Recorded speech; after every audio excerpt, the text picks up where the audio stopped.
श्री अकाल जी, जय भीम, सलाम वालेकुम, नमो बुद्धाय।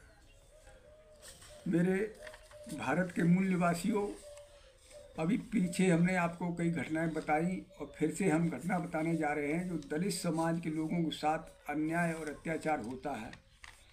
ये अत्याचार है, एक तो है ये शाहजहानपुर का, उत्तर प्रदेश में पड़ता है, और दूसरा है कन्नौज, ये भी उत्तर प्रदेश में पड़ता है।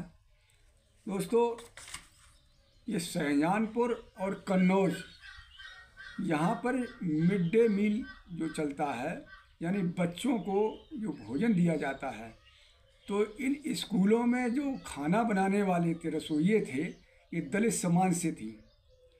शाहजहानपुर में भी दलित समाज की महिला थी और कन्नौज में भी दलित समाज की महिला थी।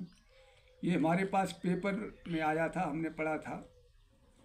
तो जब हमारे दलित समाज की महिलाओं ने मिड डे मील का खाना यानी भोजन तैयार करके रखा, तो उस भोजन को जो सवर्ण, अपने को ऊंची जाति बताने वाले लोग, उनके बच्चों ने उस खाना से बहिष्कार कर दिया, उस खाना को नहीं खाया।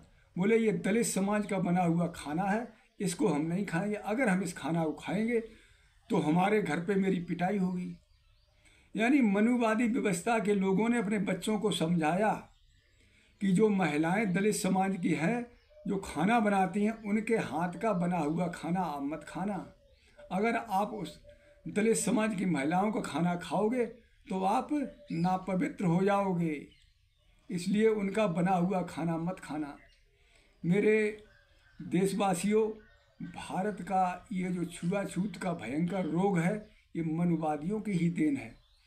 मनुवादी समाज के लोगों ने पूरी दुनिया में ऐसा ये छुआछूत का खेल खेला कि आज तक ये छुआछूत का खेल हावी है।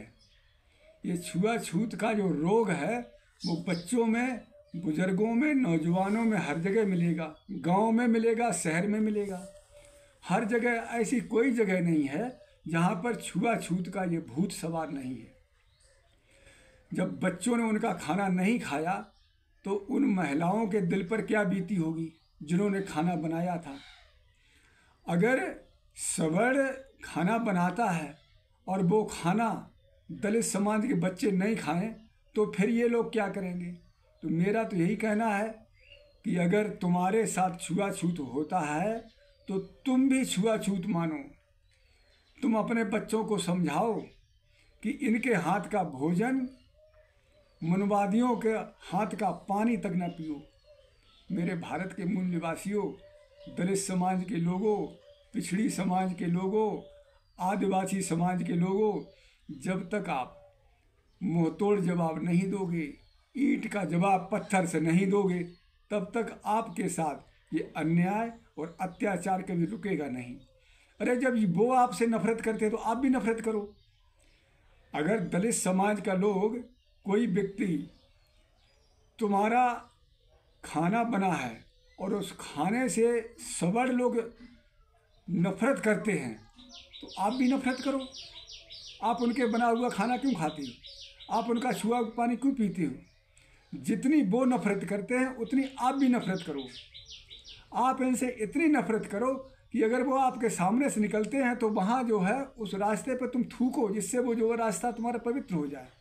थूकने से उनका रास्ता जब पवित्र होगा, जब आप उसका बदला लोगे, और जब तक बदला नहीं लोगे तब तक आपके साथ अन्याय और अत्याचार होता रहेगा। मेरे प्यारे देशवासियों, मेरी आपसे गुजारिश है, मेरी हाथ जोड़कर आपसे विनती है कि जितना आपके साथ अत्याचार होता है आप उसका बदला लो। जब तक आप बदला नहीं लेंगे आपके साथ अत्याचार होगा, और जैसे आप बदला लेना शुरू कर देंगे धीरे धीरे अत्याचार खत्म होता चला जाएगा। अगर वो तुम्हारे दरवाजे पर आते हैं, वो बैठने के लिए कुर्सी मांगते हैं, चारपाई मांगते हैं, तो उनको आप न तो चारपाई दें और न कुर्सी दें, क्योंकि जब आप उनके दरवाजे पर जाते हैं तब आपके साथ वो जैसा व्यवहार करते हैं, आपको न तो चारपाई देते हैं न कुर्सी देते। फिर वो आपके रिश्तेदार लगते हैं क्या कि तुम्हारे घर पे आके तुम उनको मेहमान मानकर और उनको कुर्सियां में डाल देते हैं, उनको चारपाइयाँ डालते हैं। अगर आपके दरवाजे पर कोई मनुवादी समाज का व्यक्ति बगैर पूछे और चारपाई पे बैठ जाए, कुर्सी बैठ जाए, उतारो जूते और 5-7 मार दो उसके सर पे, उसका सारा नशा उतर जाएगा छुआछूत का। अरे तेरी औकात कैसे है, तेरी हिम्मत कैसे पड़ गई है, तेरी क्या औकात थी, तू मेरे दरवाजे बैठ गया। अगर हम तेरे दरवाजे बैठते हैं तो तू मेरे से नफरत करता है, मेरे लिए चारपाई नहीं, कुर्सी नहीं, और तू मेरे दरवाजे बैठेगा। मेरे दोस्तों, मुंह तोड़ जवाब दो, ईंट का जवाब पत्थर से दो। हम और वीडियो भी बताएंगे आगे, और मैं इनकी हरकतों को बताऊंगा। सत श्री अकाल जी, जय भीम।